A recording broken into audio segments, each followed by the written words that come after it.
Did you just give a few minutes, Rob? Oh, you start whenever you're ready. This is your show, Brenda. You're the boss. Okay. Well, since it's 1:03, oh no, 12:03 because we're BC time, then we'll get started. And then what we'll do is just send everybody the replay afterwards. It'll be good. Okay. So welcome, Rob. Thank you for taking the time and being able to be here with us today. So I'm just going to hand this right over to you. And what Rob's going to do today is Lucky us gets an overview of the plain Jane Smith maneuver, and then we'll be able to dive into the what else are we doing? We're diving into the accelerators. Yeah, the accelerators, and then I've got a demonstration. Yeah. And then if there's any questions, again, I don't see the chat thing going on here. I did have it, so I'm not certain what's happening. So you can just email them directly to myself, and then we'll schedule time to do a one-on-one and that to answer any questions. So yeah, so over to you, Rob. Okay, well, thank you, Brenda. Happy to be here. I will start off with a little bit of an introduction of myself. I've got a double major in economics and Chinese studies, an MBA in international business. I worked over in China for 7-8 years. Came back to Canada in 2006 and started working alongside my father, Fraser, who was the developer of the Smith Manoeuvre way back in the mid-80s. So this has been around a while. After I came out with my book, Master Your Mortgage for Financial Freedom, in 2019, I started the Smith Manoeuvre Certified Professional Accreditation Program, of which Brenda is a certified mortgage broker in our network. I started up the program because with the strategy having been around for so many years, there were a lot of financial professionals who were telling their clients they were going to put them into the Smith Manoeuvre, but it ended up not being the Smith Manoeuvre. Just a tremendous amount of misunderstanding out there. And I wanted to make sure that when Canadian homeowners went to implement the strategy, they could trust that their financial professionals actually knew what they were doing. So we've got the SMCP program. From coast to coast, we got professionals, Halifax all the way across here in Victoria. And so let's get into it now. Just quickly, what are the concerns that we Canadians face? These are not easy times. We're faced with job insecurity, inflation insecurity, pension insecurity. We see a lot of in the news about defined benefit pensions being moved over to defined contribution. We've got economic uncertainty, and we're concerned about our financial affairs, and rightly so. But what's holding us back when we Canadians look at how can we improve our financial situation? Well, again, inflation. We've got insufficient salary wage increases. We got high taxation. We pay more in tax than we do in food, clothing, and shelter combined as Canadians, and consistently within the top 5 highest tax-paying citizenry on the planet. So it's terribly expensive as regards taxation, and generally the cost of life. As we move through life, not only do our particular expenses increase, but we also start to accrue new expenses. We're single, then we're married, then we have kids and a home and all of this. And speaking about a home, if we've got a $450,000 mortgage, we have to earn over $1 million to eventually pay that back, because we got to pay the principal back, 450. We got to pay interest on that while we're paying that 450 back. Plus, we're making these payments with after-tax dollars. So it's terribly costly. But we want to talk today about how we can address these issues. And so I'm just going to go ahead and share my screen, and we can get going here. So I'll assume that we're up and running on the share screen here. So this we're holding this here with Brenda, who's a Smith Manoeuvre certified professional mortgage specialist. She's gone through the accreditation program, doing a bang up job. So let's dig right into it. Well, we Canadians typically have 2 very important financial goals in our lives. We want to pay off our mortgage, rightly so. It's expensive, terribly expensive, but we also want to invest for our future. We don't want to have to work until the day we die. And we tend to take this sequential approach to our financial affairs because of limited resources. A lot of Canadians don't have the ability to do both, pay off their mortgage and save for the future. So what do? They focus on paying off the mortgage because if they don't, someone comes knocking on their door, whereas nobody cares if we don't invest for our future. So that's what we do. We focus our attention, our resources on paying out our mortgage and at the expense of not getting invested. And this can lead to some bad places. If we're not saving for our future, and I'm sure a lot of you know people who live in a home that's clear title, they got tons of equity, but they're living off a fixed income, right? Because they haven't saved for their future. Or these senior citizens are financially reliant on their children, or they're forced to downsize. They're forced to take a reverse mortgage out, or they're forced to work in retirement. And I was just at Costco the other day. You know, you have a look around Costco, Walmart, fast food joints. There's a lot of senior citizens working there because they have to be working, not because they want to be working, right? They'd rather be playing with the grandkids. But when we do go speak to someone, hey, how can I get better off financially? We talk to these financial professionals. What's the typical advice we hear? Well, invest more, max out your registered contributions, prepay your mortgage, reduce your consumer debt. And the common thread in all of these pieces of quote unquote advice is that they all require more money from us. But for many Canadians, there's little or no more money to allocate to investing more, paying off our consumer debt, overpaying our mortgage. But if we're a Canadian homeowner, we do have the ability to reduce our tax bill, to increase the efficiency of debt repayment, to eliminate expensive debt sooner, and to invest found money. And there's only one strategy which can accomplish this with no additional cash flow from your pockets on a monthly basis, and that's the Smith Maneuver. The Smith Maneuver is a mortgage conversion strategy. It's a debt conversion strategy. Now, one of the questions we get quite frequently is, can I do the Smith Maneuver on my rental property? Well, there's no need to do it on your rental property because that debt is already good debt, it's tax deductible debt. But rental properties can help significantly in the process of implementation of your Smith Maneuver. And you're going to experience three benefits. You're going to reduce your tax bill. You're going to get rid of your mortgage in record time, and you're going to enjoy the value of compound growth. And these benefits start now, they occur simultaneously, they improve exponentially, and again, no new cash is required from the homeowner to implement the strategy going forward. The strategy uses cash that you are already outlaying. We're going to maximize the mortgage debt that you already have in place, and it's just a one-time restructuring of your existing financial affairs. And it may not even require that. You may already have the type of financing required to implement the strategy and just not know it. Now, we've got to talk about debt here. And there's a rule with debt. There's two types of debt. Non-deductible debt. It's expensive, and it's taken on to acquire depreciating assets. If I borrow from a line of credit to buy a car, then what that statement says, if it says I'm borrowing at 8%, that is the true cost of my borrowing because it's not tax deductible. And I've just borrowed to buy an asset, a car, which is going to depreciate in value over time. And this is what we call wealth destruction. I'm borrowing non-deductible debt and I'm buying items that are going to disappear in value. However, tax deductible debt is relatively inexpensive and it's taken on to acquire appreciating assets. So if I borrow to invest with the reasonable expectation of generating income, I can deduct the interest on that. So that 8% borrowing that it says on my statement, if I'm at the 50% marginal tax rate, it only costs me 4%.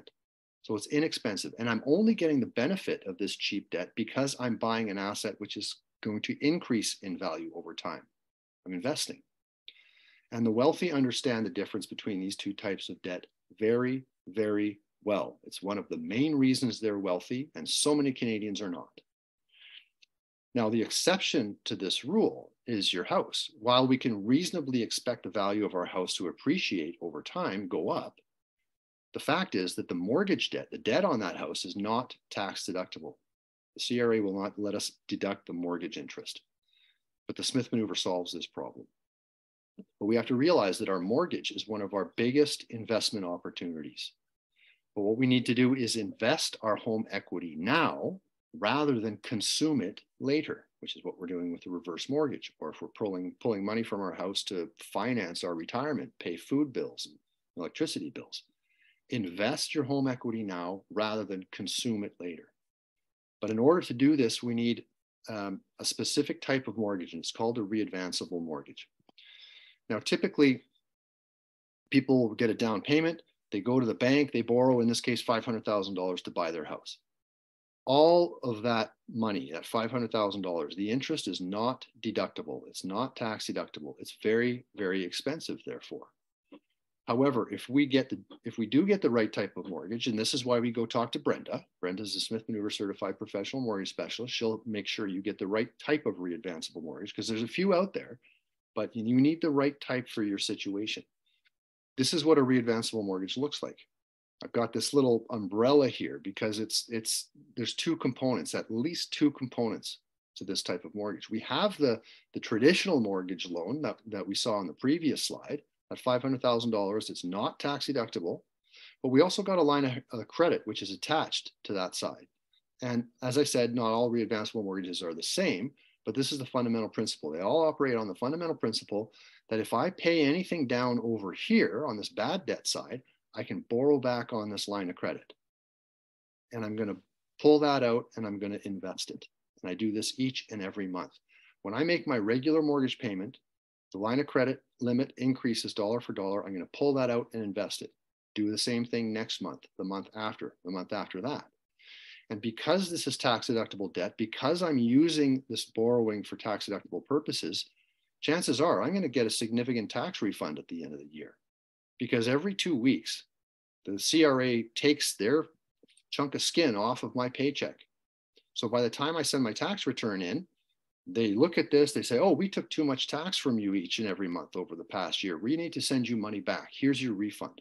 So this is money that otherwise I wouldn't have received if I wasn't implementing the Smith Manoeuvre. And I take that tax refund, I make a prepayment against my mortgage, and I pull that out to invest as well. So monthly, I'm pulling out the equity. On an annual basis, I'm prepaying by my refund, pulling that equity out as well in order to invest.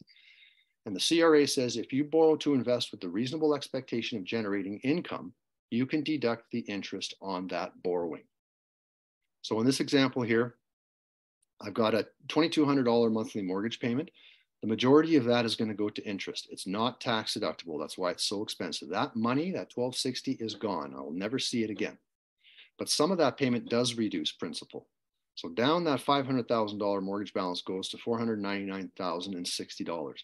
Down that balance goes by $940. This line of credit limit increases by $940, and I pull this out to invest. Now, as I said, many Canadians already have this type of mortgage. They don't know why they have it. They don't understand it. They haven't been taught how to use it. And so when they receive their mortgage statement, it says, oh, hey, I've got $940 available on my line of credit. That works out to the monthly payment on a BMW. Fantastic. Now I can pay for my BMW on my line of credit. What are they doing? They're paying down non-deductible debt here, and they're replacing it with expensive non-deductible debt here. And they're using that borrowing to buy an asset, which is going to disappear in value. So the use of this $940 each and every month is critical. We want to borrow to invest with the reasonable expectation of generating income. And that means stocks, bonds, mutual funds, mix, REITs, ETFs, investment real estate, invest in my business, invest in somebody else's business. There's a whole bunch of different types of investments that I can invest in and qualify for deductible interest. This is why talking to a Smith Manoeuvre certified professional investment advisor is so very important, to make sure you're investing in the right thing. We also got SMCP accountants who will work as a team. So I do this on a monthly basis, pay it down, pull it back to invest. So this is what we see occur over time. And eventually, I still have $500,000 of debt, but it's fully tax deductible. And that does fantastic things for my tax bill. And I've gotten rid of my non-deductible debt on this side much, much quicker because that tax relief has generated significant tax refunds over time, which I'm using to prepay my mortgage. And I'm taking advantage of compound growth because at the very minimum, I'm investing each and every month into assets. And we have to remember that this debt of $500,000 is offset by an investment portfolio. And we'll see this a bit later. So the cycle of benefits for the Smith Manoeuvre. The Smith Manoeuvre converts your 100% non-deductible mortgage to 100% tax deductible debt. Fantastic things for your tax bill. Each month you're generating valuable and increasing tax deductions. You're able to eliminate your expensive mortgage in record time, and each month you're able to invest money you wouldn't otherwise have available. Right? It all happens now, happens simultaneously, and requires no extra cash from you. And this is where we're going to address that statement right here. a lot of people who pay attention will say, okay, well, before I'm doing the Smith maneuver, I had a mortgage payment. After I get into the right type of mortgage, thank you, Brenda, I still have that mortgage payment. That hasn't changed, but I'm reborrowing on that HELOC, and that balance is increasing each month. And that has to get serviced, interest only payment each month. And if it's not coming from my pocket, Smith, where's it coming from? And the answer lies in the increasing efficiency of the regular mortgage payment. So we're looking at a $400,000 mortgage here. The very first month I make my mortgage payment of $2,214 in column C here, some of it goes to interest, $1,486. That's non-deductible mortgage interest. It's gone. But some of that reduces principal, $728 in this case. So when I pay down that $400,000 mortgage balance by $728, the HELOC limit opens up by $728. I can pull that out and I can get it invested. The next month, I make the same payment, $2,214, but a little bit less goes to interest. And if a little bit less is going to interest on a constant payment, that means a little bit more is going to principal. So $730 gets paid down. I can borrow back $730, and I do so. However, $2 is going to get taken by the mortgage lender to pay for the fact that I borrowed $728 the previous month. So $2 gets taken for interest. 730 minus 2, if my math is correct, means I still have 728 to invest that month. Subsequent month, another 2214 payment. Less goes to interest, more to principal. I pull that 733 out. More is going to interest this month, $5, because I have to service the interest on the first 2 months borrowing. But 733 minus 5 leaves 728 to invest. Next month, pay down is greater, reborrowing is greater, amount going to interest, tax deductible, is greater, but I still have about 728 to invest. Now, the actual amount to invest each and every month might go up, might go down slowly over time, might remain constant. This is where your SMCPs get involved and can help you figure that out. What are the risks with the Smith maneuver? Well, you're investing using someone else's money, right? You're using the mortgage lender's money. That's a consideration. There's rate risk. Mind you, if you have a mortgage, you're already subject to rate risk, whether it's whenever rates change or at the end of every term that you sign up. Now you also have a HELOC, and that is subject to rate. You've also got market risk, right? You're getting invested. Markets go up, markets go down. We have to expect that. We have to understand that. We have to understand that rates go up and down, markets go up and down.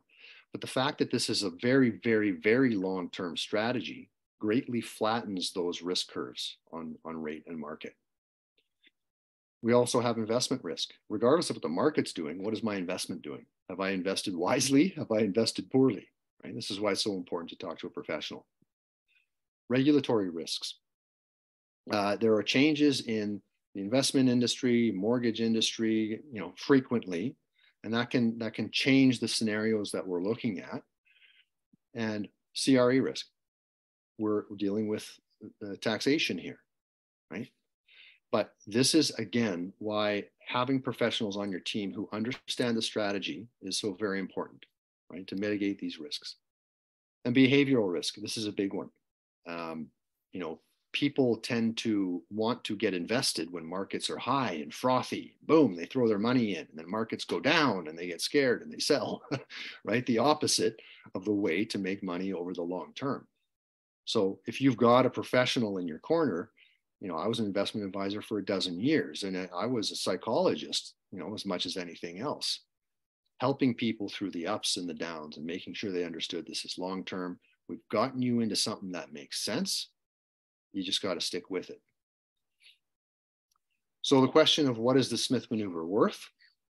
Well, for the typical Canadian homeowner, the plain Jane Smith maneuver, which is what we just looked at, simply taking your regular mortgage payment, which you're making anyways, and using that equity created by that mortgage payment to invest, and then using the refund to prepay and invest as well, it's worth about several, $300,000 or $400,000 to a typical Canadian family over the course of a typical 25-year amortization period. But it's going to take 2 or 3 years off the length of time that you have that expensive non-deductible mortgage debt. But we've got accelerators, and these accelerators can improve your results to, we regularly see close to or over $1 million. And instead of 25 years getting rid of your mortgage, it's going to 6, 7, 8 years, you can get rid of that bad debt, right? Not 25 years. 7 years, 8 years. Very powerful stuff. And here are the accelerators. There's cash flow diversion, the debt swap, the drip, prime the pump, cash flow down. And we're going to quickly go over all of these here. The cash flow diversion accelerator. I went and spoke with Brenda, and she got me into the right type of mortgage. I got my readvanceable mortgage here. Got $500,000 of non-deductible mortgage debt that I had before I talked to Brenda. I still have it. And I'm going to continue to make my mortgage payment against this. But I've also got that line of credit now. So with the cash flow diversion, let's say, let's assume this is me. Now, I'm in the fortunate position that I can invest $400 off of my paycheck each and every month, and it doesn't hurt me too much. So my income comes in to my personal checking account, and I tell my investment company, come into this account, take $400, get it invested. Do it each and every month, same day. Great, I'm doing something for my future. I'm taking action. But there's a better way as far as I'm concerned. Why? Because I can take that $400 and first prepay my mortgage. So I've still got my regular mortgage payment, which is going to reduce principal, but I'm also reducing principal by $400 a month as a prepayment. And Brenda will tell you that every single penny of that $400 will go to reduce principal. It's very effective in reducing the amortization, getting rid of this bad debt faster. And if I've just paid down this debt by $400, not to mention what the mortgage payment does, just this prepayment, if I paid that down by $400, this is going to open up on the line of credit side by the same $400. I pull this out and then I get invested. So previous slide, income in, investment out. This slide, income in, and I'm still getting $400 invested each month, but I'm first getting rid of my mortgage faster and increasing my tax deductions.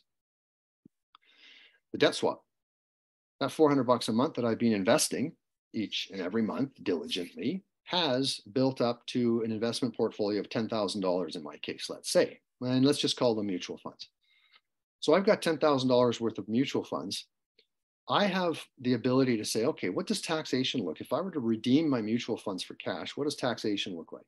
And if it's not too bad, maybe there's a capital gain, big one, small one, no capital gain, capital loss, whatever. If it makes sense, I can redeem these mutual funds for cash, and I take that cash and I prepay my mortgage, one big lump sum. My mortgage of $500,000 on Monday, on Tuesday, is $490,000. But I still have the same amount of debt because when that $10,000 is made available on the line of credit, I pull it out and then I can buy the exact same investment I sold a week earlier, or I can buy a different investment. But what I've done is while my total debt has remained the same from Monday over to Tuesday, 500,000, 490 plus 10, I've done really good things to my tax bill. This $10,000 is tax deductible. I'm reducing my tax bill. I'm speeding up the accrual of tax deductions, speeding up the growth in my annual tax refunds. And I'm still invested, just like I was before I did this. I can also do this with cash. Christmas time, my boss says, hey, you've done a hell of a job, Rob. Here's $10,000 bonus. Great. I have in my head this discussion. Oh, what do I do? Do I pay down my mortgage? Do I invest? Right? This is a common problem people contemplate when they have a chunk of cash in their hands. And the answer is don't do one or the other. You do both. You take that $10,000 cash, you pay down your mortgage, you pull it back, and then you invest it. The drip accelerator. So I've got this investment portfolio, and I'm in a type of investment which could send off dividends. And what many people do who are invested for growth, they're saying, I'm in this for the long term. I don't want to see that $300 in dividends. I don't want to see that in cash. Automatically buy me more units of that mutual fund or more shares of that stock. I don't want to see that $300 in my bank account. I'll just spend it. So that's what you instruct. Hey, that $300 comes out just for a second and goes right back in to buy you more units or more shares. Well, what I can do is say, hey, now that I'm doing the Smith Maneuver, thanks to Brenda, I do want to implement the drip accelerator. I'm going to take that $300 in dividends whenever it comes out, whether it's monthly, quarterly, or annually. I want that $300 in cash so I can prepay my mortgage. Pay it down by $300 above and beyond my regular mortgage payment. Pay it down by $300. It's made available over here. I can pull it out and then I can buy the exact same units of the mutual fund or shares of the stock that send that dividend out in the first place. Now, you might ask, well, what about taxation? Well, the taxation on dividends is the same whether I have them reinvested automatically or whether I take them out in cash. So there's no difference there. But what I'm doing when I take them in cash, I'm getting rid of my expensive mortgage faster, and we love that. I'm borrowing it back to invest. We love that. And I'm increasing my tax deductions, which is reducing my tax bill, which we also love. The prime the pump accelerator. So I'm interested. I want to do the Smith Maneuver. I call Brenda up. Let's do this. What's the next step? Well, Brenda says, you're in the wrong type of mortgage. You need the right type of mortgage. So documentation, appraisal, etc. The appraisal on my house comes in at $625 in this example. Lenders for readvanceable mortgages will lend a maximum of 80% loan to value. So $500,000 is the maximum that they're willing to lend on a $625,000 house. In this case, I do not have any immediately available equity that I can pull out and do something with. So I will start to make my mortgage payment, pull it back, and invest whatever goes down each month over here, pull it back over here and invest. But what happens if Brenda requests the appraisal and it comes back at $850,000? Well, 80% loan to value on $850,000 is 680 grand. So that's what they're willing to lend me. But they only need to use $500,000 of that to pay out the mortgage that I have, the mortgage that doesn't work. So I've got that $500,000 of mortgage debt, and there it is. It's still there. But because they're willing to lend me a total of 680, I have a bunch of immediately available equity that I can pull out. Now we're ignoring the 65% HELOC rule. We've got the Smith Manoeuvre calculator. It does take the 65% HELOC rule into consideration, but for simplicity, in this case, I've got $180,000 after Brenda finishes my refi that I can do whatever I wish. I can pull that 180 out and I can buy a brand new Porsche. I can pull that 180 out. I can go around the world 4 times. Do whatever. I can pull that $180,000 out in cash and I can throw it in the fireplace and I can actually burn it. And nobody cares. Lender doesn't care. They've got your house as security. They don't care what I do with this 180. And I don't have to use it all. I can pull all of it, some of it, none of it. This is a discussion I have with my SMCP investment advisor. What's suitable for me? What am I comfortable with? Do I want to pull all of it, none of it, some of it? But after a decision is made, let's say I want to pull all this $180,000.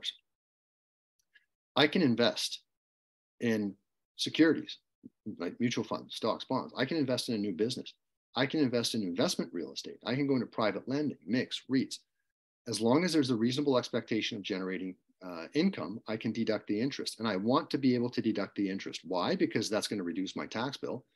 Secondly, because I'm getting the deductions, that means I bought an investment that's probably going to do good things for me over time. So I pull this out and I invest it. And in order to talk about the next accelerator, let's assume that I have bought investment real estate. I've got my first real estate, my first rental property. We're going to talk about the cash flow dam now. Now, typically what people do when they go buy a rental property, they set up a bank account specifically for that rental business. And we're talking about, with this cash flow dam accelerator, proprietorships, whether it's a rental property or a home-based business. Maybe I knit sweaters in my garage and I sell them on the internet. I'm not incorporated. So this is a rental property held as a proprietorship.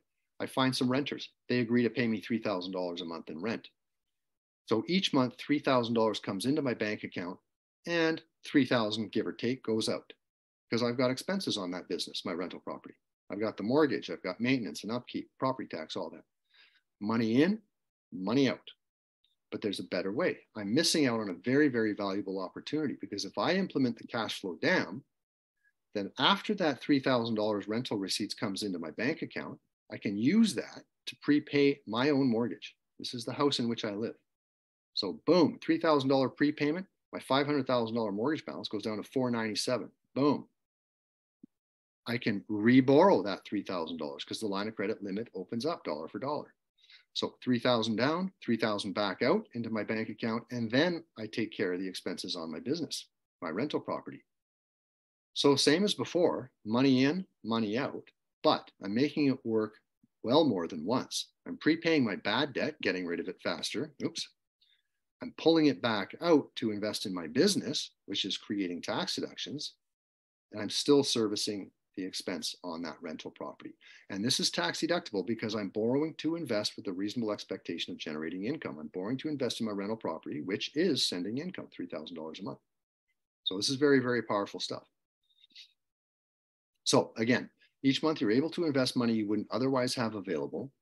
Each month you're generating valuable and increasing tax deductions. You're able to eliminate your expensive mortgage in record time. These benefits start now, they occur simultaneously, and no new cash from you is required on a monthly basis. Now, does it work in today's environment?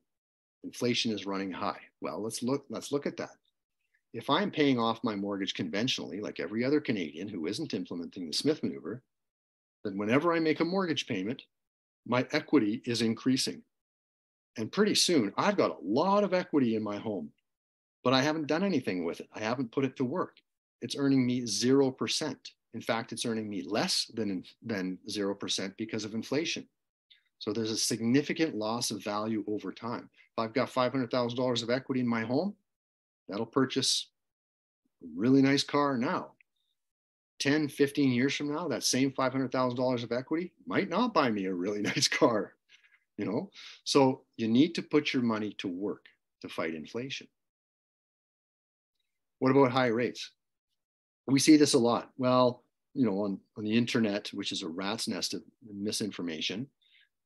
Hey, the Smith Maneuver doesn't work when rates are low. Hey, the Smith Maneuver doesn't work when rates are high. Well, that's not the case. Because if rates are high, the higher the interest rates, the larger your tax relief. Your refunds get bigger. And the larger your tax refunds, the faster you're able to get rid of that mortgage. Now, conversely, when rates are low, maybe my tax refunds aren't as large, but I have more to invest on a monthly basis. So compound growth is even that much more powerful. What if markets are down? Well, quality assets are on sale.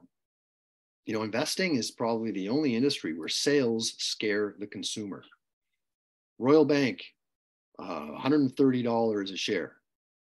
Times are tough in the markets. Now it's down to $130 a share. Do people want to buy? No, markets are down. I don't want to buy. I don't want to get in the markets. Well, what happens when your favorite pair of jeans goes on sale from $130, right, down to $120? You go out and you buy 6 pairs. So when good quality assets, when their value, when their prices are low, that's the time to buy when we're talking about investing. Now, does a refinance make sense? Currently, a lot of people have really, really low rates on their mortgage. Does it make sense to refinance into a mortgage, which the proper type of mortgage, readvanceable, if it has a higher rate? Well, this is the math that Brenda can do, because sometimes it will make sense. And you can also extend the amortization, right, to reduce your new mortgage payment even further. What about a penalty? Sometimes there's significant penalties to get out of a wrong mortgage and into the right one. Well, if there is a penalty, still, you can do the math. Does it make sense? And if so, you're going to incur that penalty for breaking the mortgage, but you can roll that into the new mortgage so it doesn't come from your pocket. And what's the opportunity cost of not refinancing? I don't want to refinance from the mortgage that doesn't work into a mortgage that does work for the Smith Maneuver, because I still have 2 years left on the wrong mortgage. And if I do refi and break, I'm going to have the penalty. I'm going to have a slightly higher mortgage payment. Well, yes, that may be true, but what is the cost of foregoing 2 years of tax deductions because you don't refinance into the right product?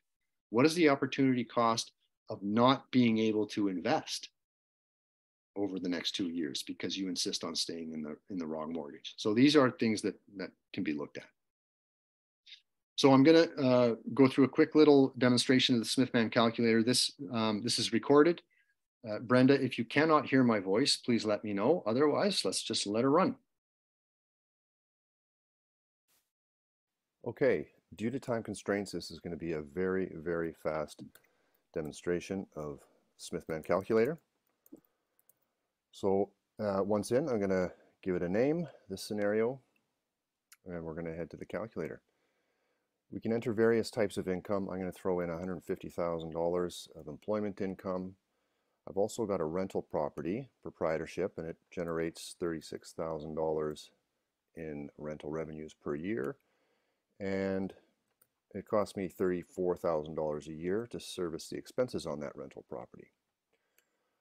I'm also going to input that I have $30,000 of mutual funds invested. And I've also got a $10,000 emergency fund. And down here we can see my marginal tax rate is 45.8%. I'm going to go to the next sheet. I'm going to fill in my house value at $750,000. The mortgage balance on that is currently $450,000. The interest rate is 2.9%. The amortization defaults to 25 years. On the readvanceable line of credit side of things, I've got a prime rate of 2.45 and a premium of 0.5% for a total of 2.95%. Next, I'm going to go to the fund page where we start to see results. I can throw in whatever I project my investment to grow at on an annual basis. We'll leave it at 8%. This is saying the very first month's mortgage payment leaves me $769 to invest. I'm going to go ahead and invest that all. Here's where we start to see some results. Taxation improvement, total deductions over the amortization of the mortgage of $109,000, which lead to total in tax refunds of $50,000. No amortization improvement yet, we'll see that soon, but a net worth improvement of $388,000 already at this point. Now here I can adjust the amount that I accept from the lender. They're willing to lend a total of $600, but I can move that up or down and we can see the results change. I won't go into an explanation on this right now, but let's just say I only want to accept $550,000 from the lender. So we've seen a bit of improvement in the results. Here's where we'll see amortization improvement. If I apply my annual tax refunds as a monthly prepayment against that an annual prepayment against that mortgage, and also reborrow that to invest, we'll see amortization improvement and also net worth improvement here. 2.33 years saved off my non-deductible mortgage, net worth improvement up to $551. The debt swap accelerator, I've got $30,000 that I already inputted in mutual funds. I'm going to go ahead and debt swap that and watch the results here. The years saved and net worth improvement. There we go, 4.6 years saved, net worth improvement of $791,000. I'm not going to input any future lump sums. What I'm going to do is debt swap my emergency cash. I'm going to secure a line of credit, a personal line of credit that I'm only going to use for emergencies. Therefore, I can debt swap this cash. I can prepay my mortgage and then get it invested. And we're going to see further results here. Cash flow diversion.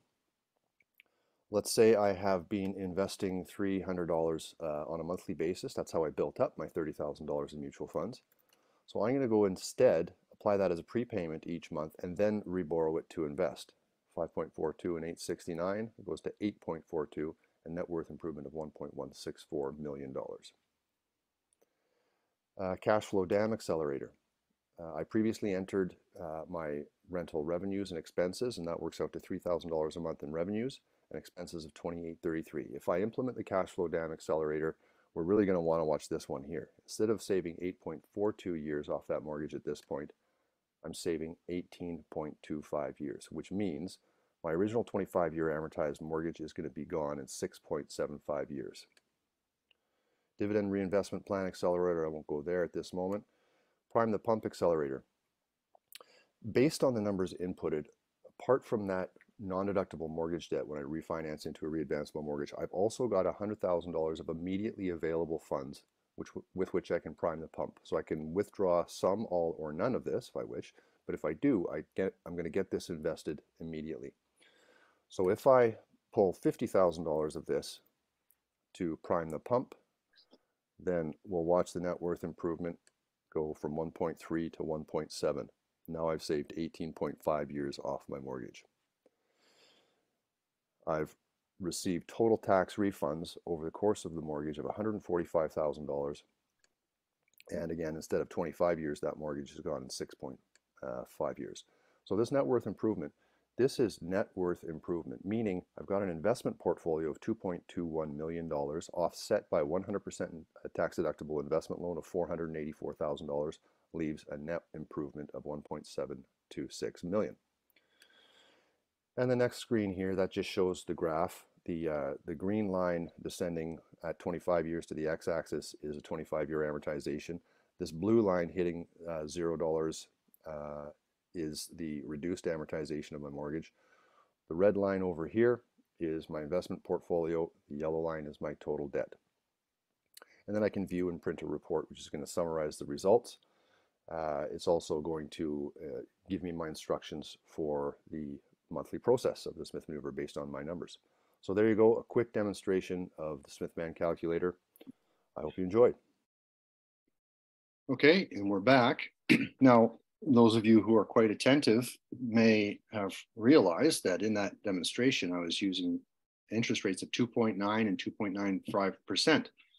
Well, it's not terribly realistic. You know, we got some good results, $316,000 of deductions, 6.5 years amortization, net worth improvement, 1.7 million. But what if rates are higher? Well, the results of that particular scenario that we just went through, using 6% on the mortgage rate and 7.2 on the HELOC rate, look what happens to our tax deductions. They go way up. That means bigger refunds, which means we're able to prepay our mortgage by more, which means it's gone faster. Here's where we see a little bit of a decline in the net worth improvement. Shucks, it's only $1.5 million versus not doing the Smith Maneuver at all. So it's very, very powerful stuff. And lastly, everybody remember, procrastination is the enemy of your financial success. If you don't take action today, you probably won't take action tomorrow. So get to it. And there we go. Thank you. So good. I had a couple of comments that came up and now I forgot because I'm so watching. Does anybody have any questions they want to throw past, or you just want to raise your hand?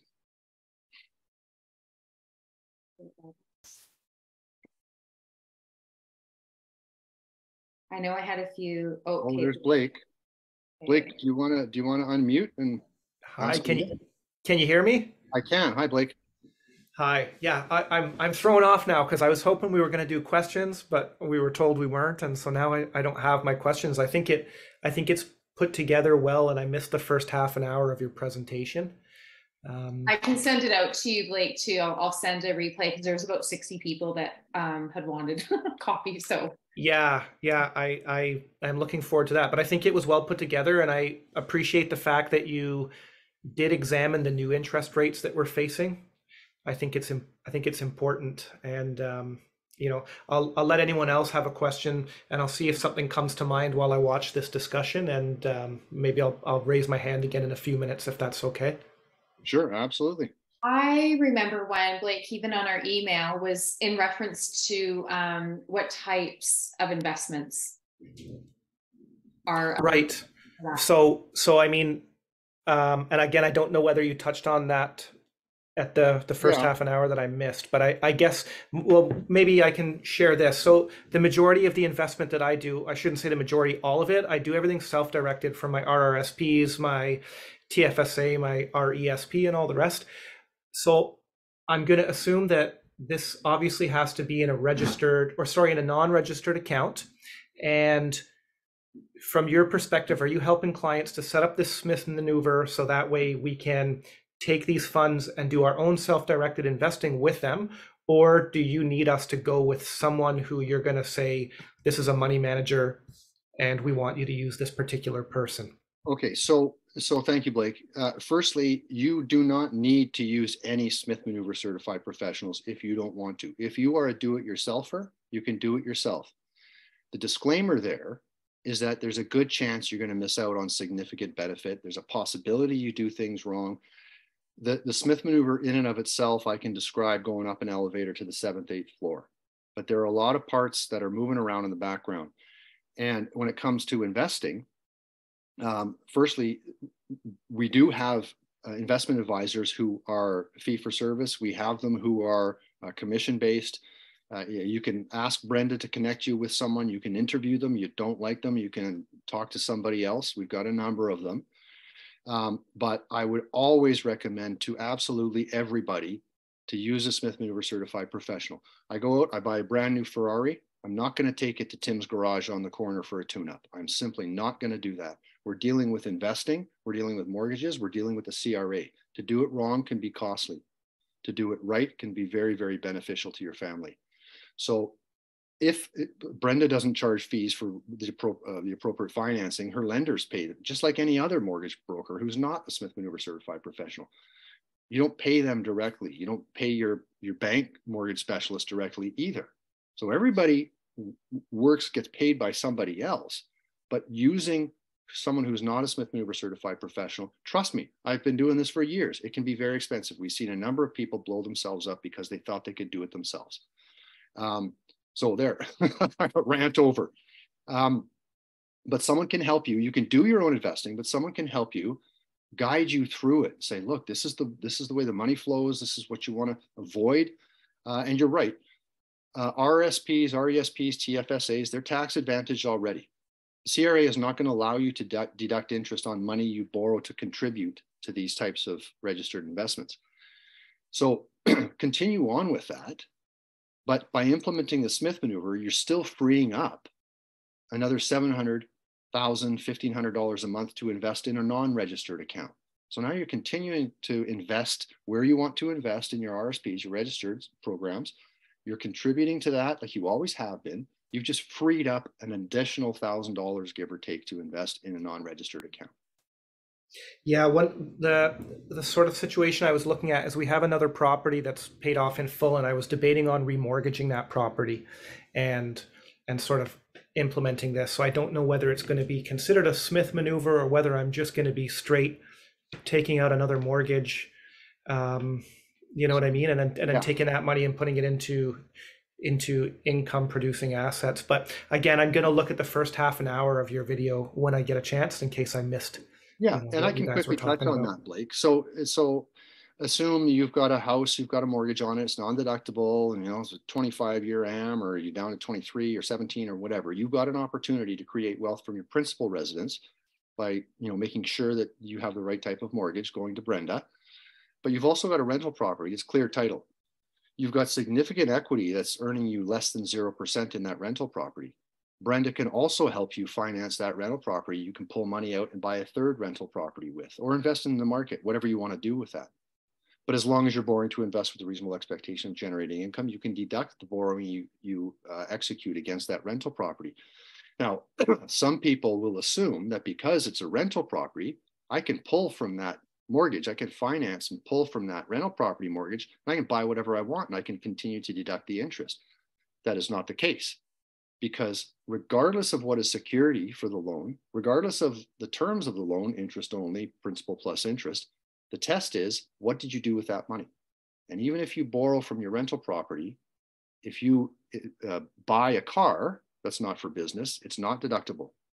Vacations, wardrobe, all that, not deductible. So if you are of the mind you want to pull from your rental property to invest in another rental property or something else that qualifies, like stocks, bonds, etc., Brenda can help you refinance that property. But now you may have the opportunity to implement the cash flow dam, which we talked about. And I don't know if you caught that or not. But if you do buy a third rental property by refinancing a second by refinancing your first rental property, you can implement the cash flow dam and you can get rid of your principal residence non-deductible mortgage that much quicker. And yeah, another thing to consider, not that it would apply in this case because you don't have a mortgage balance on your rental property, but if you did, having a readvanceable mortgage on your rental property is beneficial too, because it's like you're refinancing your rental each and every month, because whenever you pay anything down, you can pull it back out. If you have a traditional mortgage on your rental property, you're making the P&I payments, your tax deductible debt is going down, you're reducing your tax deductions, no es bueno.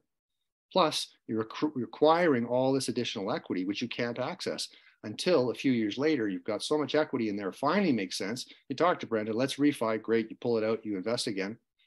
But you've missed out on all those years of compound growth, and you've gone through the expense of legals, appraisal, the brain damage of documentation, all that stuff. So. No, absolutely. You're right. And I appreciate it. And yeah, I see I've got a different situation here that I'm going to have to talk with Brenda, but so far really good. Thank you very much for the time. You're welcome, Blake. Anybody else? Everybody's shy.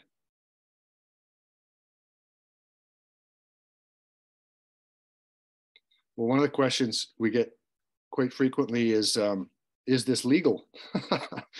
And the answer is yes. It wouldn't have been around for 40 years. There wouldn't be 2 books written on it. It is legal. In fact, my dad, way back in the day, he had an unannounced visit from two men in nice suits, and they told his receptionist, "We're from the CRA, and we'd like to meet with Fraser Smith about this Smith Maneuver thing." So Fraser said, "Yeah, come on in, have a seat." And he put pen to paper and he explained the flow of money and what's happening, all this stuff. And he used to love to tell this story. He says about halfway through, one of the agents leaned forward and said, "Would this work on a $70,000 mortgage?" So, and he never heard from them again. They left satisfied. That's the biggest compliment you're going to get from the CRA, is not hear from them again.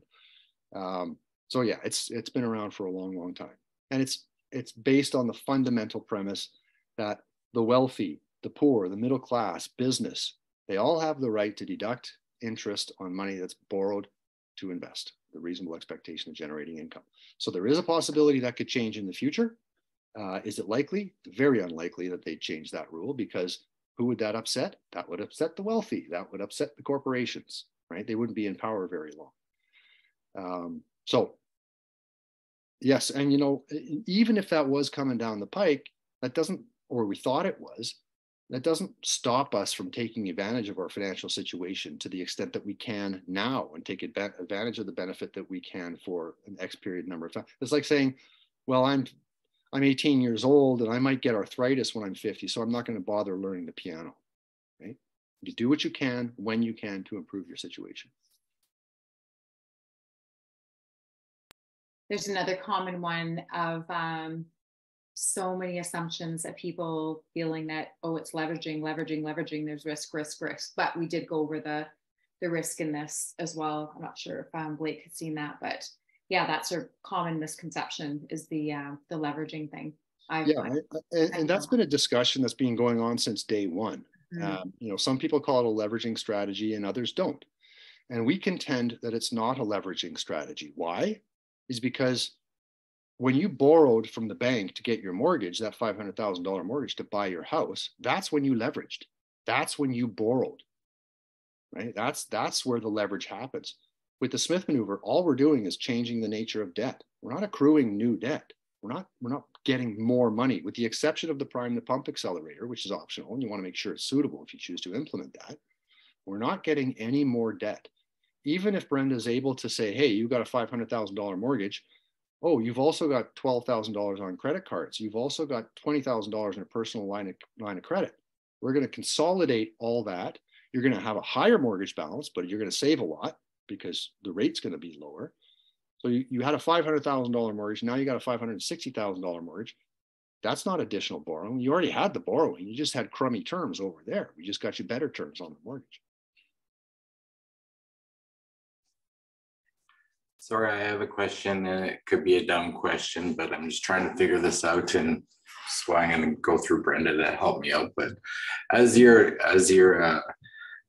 mortgage drops and you get close to nothing left on it, and you have this HELOC or this line of credit here that you have to pay off, is there some sort of tax issues with paying off that HELOC, so that HELOC at the end that we're using for it? Yeah, so once the conversion process is complete, you've got a number of options here, Dan. I used to have a $500,000 mortgage, non-deductible, very expensive. I've paid that off. Now I have a $500,000 HELOC balance. At that point, what happens? Well, if I've had a $3,000 monthly mortgage payment for 15 years during the conversion process, the fact is that 15 years ago, when I got the mortgage in the first place, I promised myself, my banker, my spouse, and God, that I was going to pay $3,000 a month for 25 years. That's what I signed up for. But it turns out, because I talked to Brenda, when in the Smith Maneuver, I only have to pay that $3,000 for 15 years, because then that debt is gone. So I no longer have to pay that $3,000, but I still have the HELOC balance of $500 that I have to pay, service that each month. Well, that's interest only. And even if the rate on the HELOC is higher than what your former mortgage rate was, because it's not a principal and interest payment, it's interest only, it's going to cost you less each month. It's not going to cost you $3,000. Maybe it only costs you $2,500.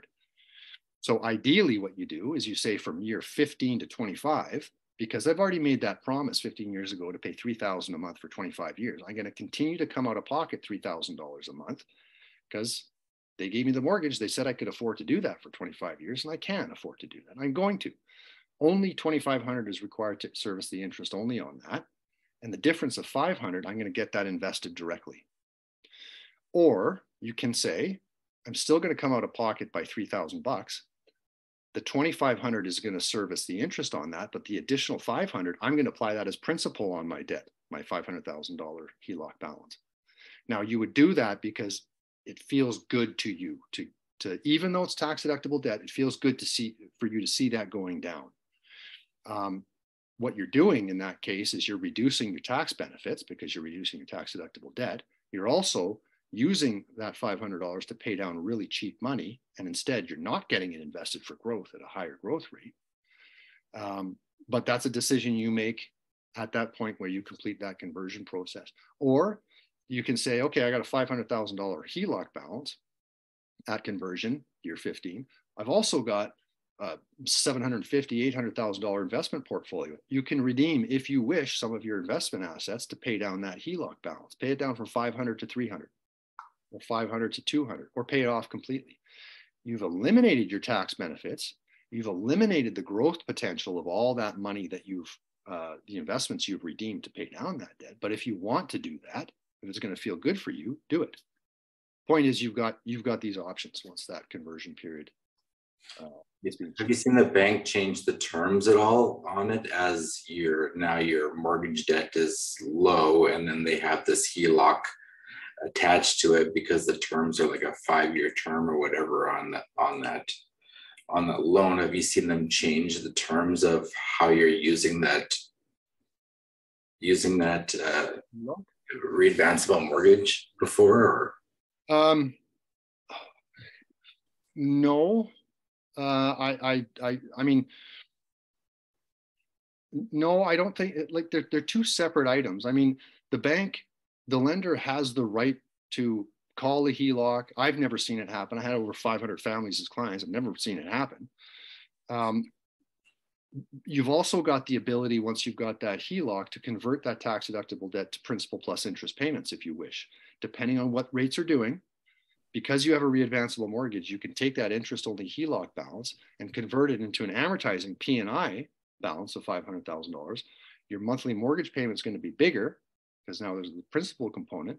And you're starting to pay down that deductible debt, but does the rate on that amortizing component make sense? If you're paying 7.2 over here on the HELOC, but you can get only 2.2 on the amortizing side, yeah, it makes sense. And because it's a readvanceable, as you pay it down, you can pull it back out, even though it's tax deductible debt. You won't prepay it anymore. It's not like you're trying to get rid of it real fast. In fact, you want to get rid of it slow because you're paying down really cheap debt, replacing it by more expensive debt, albeit deductible, but you can improve your cash flow that way. So a lot of different things that happen. And that's why if you go to your bank and say, hey, I want to do the Smith Manoeuvre, do you have a readvanceable mortgage? They're going to say, well, I get paid $70,000 a year, and there's no incentive for me to learn any investment strategy. So no, I don't know what the heck the Smith Manoeuvre is, but I know we have a readvanceable mortgage. Great. Well, what happens when there's life events?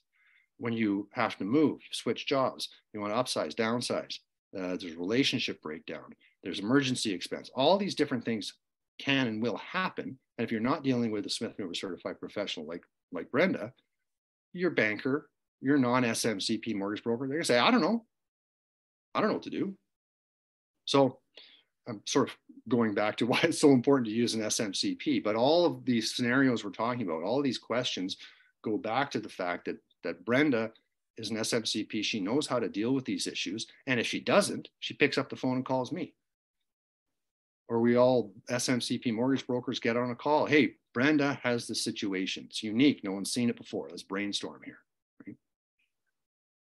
And are there any different, there's lots of different, mortgage products that have, line of credits attached to them. Is there ones that are a little more beneficial in using the Smith Manoeuvre for, in comparison to other banks or? Yeah, I see what you're saying, Dan. And the answer is it all depends because Dan, your situation currently and future is going to be different than Blake's current situation and future events. And And that may mean that readvanceable mortgage from lender A is better for you, Dan, but from lender B is better for Blake. And this is what Brenda does. So going to your bank directly because you feel loyal to it, you've been with them for 15, 20 years, is a mistake. Going to someone who's not an SMCP is a mistake. You're free to do it on your own, but not that that was your question, Dan.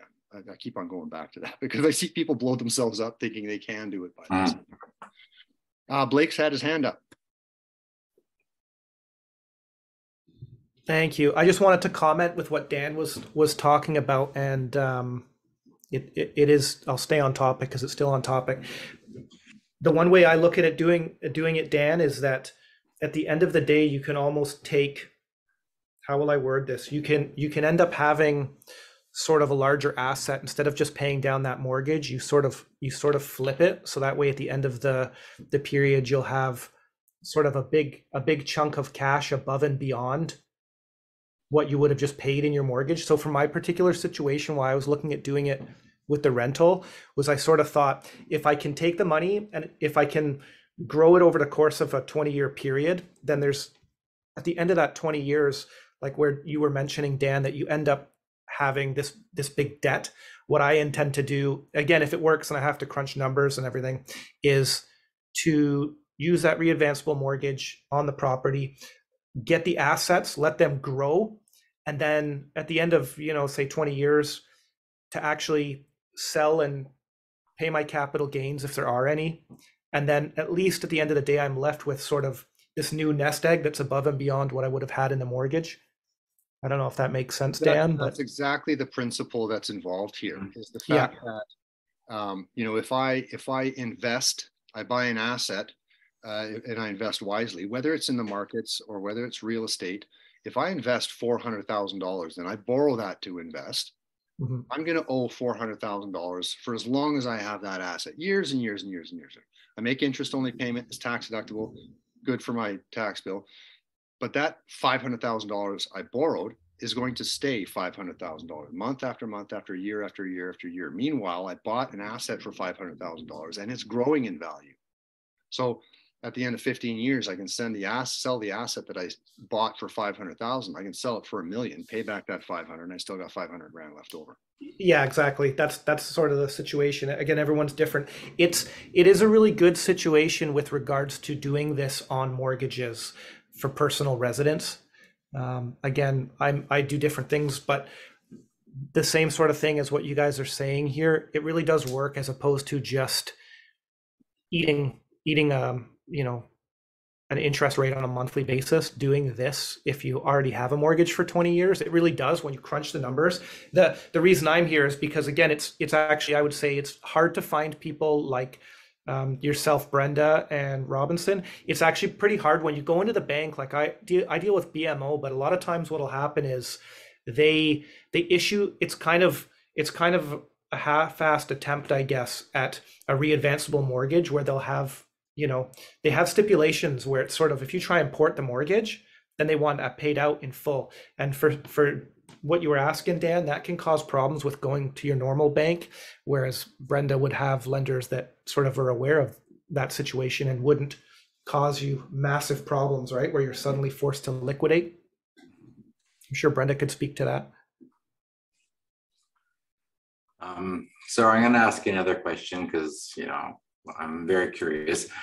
I see the benefits of doing it, from your personal side. Is there part of me being self-employed, being able to use some of the cash flow in the business to do something else? If I have a high cash flow in my business, can I use that as part of investment strategy with corporation? And I know some of the different methods that you mentioned. I've read that you could use one of the methods for some of the expenses in your business and moving that out in a different way. I'm just wondering if it's just for the sole proprietor, it can do that with a corporation type of piece too. Yeah. So I'll assume that your business is incorporated, Dan. The cash flow dam that we went through for proprietorships, rental property, home-based business, as we saw, is very, very powerful in speeding up the elimination of that mortgage.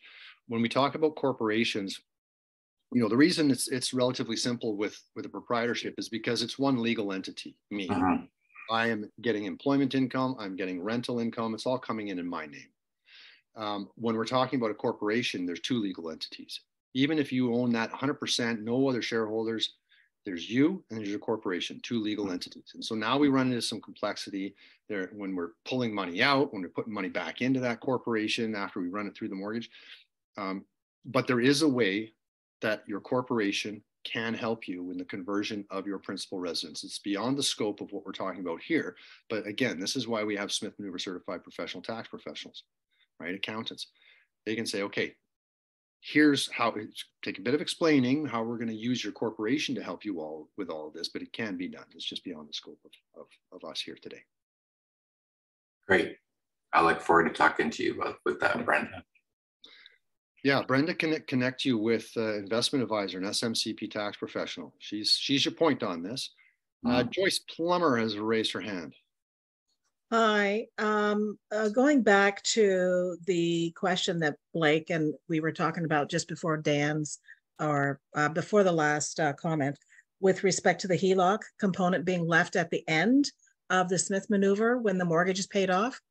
Can I just get Brenda to refinance that HELOC with another lender that does readvanceable mortgages to do the Smith Maneuver again, or do I have to stick with the same lender? You can refinance into different, if there's a readvanceable lender out there that's got better terms, you can refinance. Okay, because that's what I was thinking, because the interest rates right now, they're kind of high. And if they reduce, in the next year or 2 or 3, and I've got a readvanceable mortgage and it's paid off, over the 5 or 10 year term, then I've got this HELOC remaining for $500,000. If I can get a better mortgage rate somewhere else, I can just go to Brenda and say, hey, Brenda, can we do this? Is it possible? Yeah, and what would happen is if she's moving you from lender A, readvanceable lender A to readvanceable lender B because of better terms, and the decision at that point is, okay, you're going to qualify for this new lender. It all looks good. Do you want to keep your existing HELOC balance within the HELOC on the new lender, or do you want to switch it over to a P&I because of the rate differential? It makes sense to do so. Yeah. Or if the readvanceable lender you're with has a really good rate on the amortizing side, you can just stay with them because you still have a readvanceable product. You've just paid out that P&I side. You can switch that HELOC interest only balance over to a P&I. Okay. Stay with the lender because it's a good rate, good competitive rate, rather than going through the process of switching to a different. And then I can just keep pulling money out to reinvest to increase my wealth at that point in time with the same lender. With the same lender. Yeah.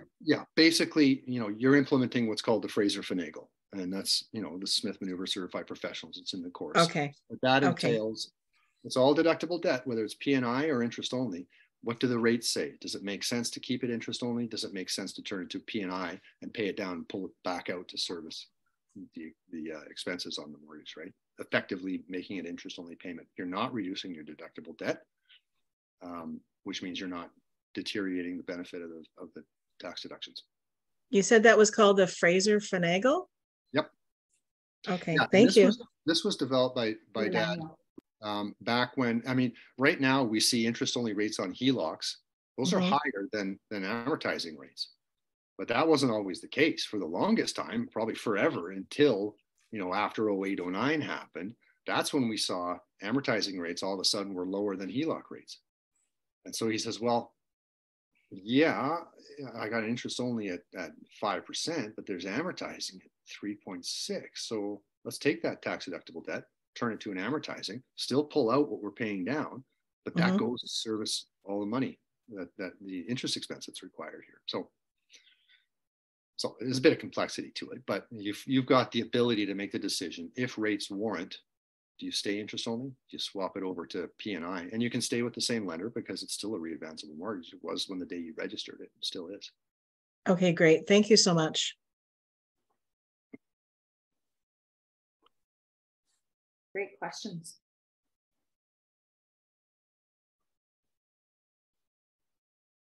Alrighty. Wow. What time are we at? 1:12. Okay. Does anybody else have any questions? And again, we'll connect. I'll send out a replay to everyone as well. And then I'm sure there's questions that will come up from now as you process as well. And then we can do have a one-on-one call as well. So can I throw out a quick question? For sure. Because, and again, it might have been mentioned, when you're doing the Smith maneuver, the readvanceable part of the mortgage, it's the exact same rate as the mortgage itself. Is that correct? No, there's a difference in I mean, things change all the time. Rates change all the time. But there's going to be a difference between the amortizing rate of a traditional mortgage that gets paid right time and the HELOC rate. Gotcha. Okay. Yeah. So you may have prime plus 1 and you might have prime plus 1.5. Yeah. I mean, it all Gotcha. depends, and it changes constantly. And this is Brenda doing what she does. This is what she monitors. Gotcha. Okay, cool. Thank you. So for my last words before we end off here, I'll hand it back to you, Brenda, for a final sign off. But I just want to say, anybody who's watching this, if you have any interest in pursuing this further, contact Brenda. She is your contact point. She's got a link that she can get you the book for a discount if you wanted to get that. If you don't want to buy the book for whatever reason, go to the library, check it out for free. But educate yourself to the extent that you feel you can. And it's nice, because it's nice for Brenda and yourself for you to have a really decent understanding of the strategy before you really connect and deep dive, because the resources are out there to learn more via the book, for example. And once you're comfortable, contact Brenda. Yeah, and the book, I can't recommend it enough. Like, it's so great. And again, I always tell Rob how well it was written. And and it's not dry. It's got just like sense of humor in there, but every example. So with each, it's got the plain Jane Smith maneuver, and then with each accelerator upon that, it's using the same example. So it's just like building upon that. So it's so clear, and it's exciting to read. Like, I find it very exciting, but I'm kind of a numbers nerd. But anyways, it's just yeah. So connect with me for the book. And then with the book, and then also on the website, and that too, again, you'll have this recording, but then there's also other ones as well that Rob has that I find I listen to all the time. I just find that they're really, really beneficial. And sometimes I'll hear something more, it'll, bring up another question or another idea, whatever it may be. But yeah, anyways. Thanks for joining. And thank you so much, Rob, for taking the time. You're very welcome. My pleasure. Yeah. And again, I have, let me know for the book. I've got a link that'll give you a little savings on it as well. Okay. I will see everybody soon, I guess. All right. Time for lunch. Thanks, everybody. Thank you. Thank you. Bye.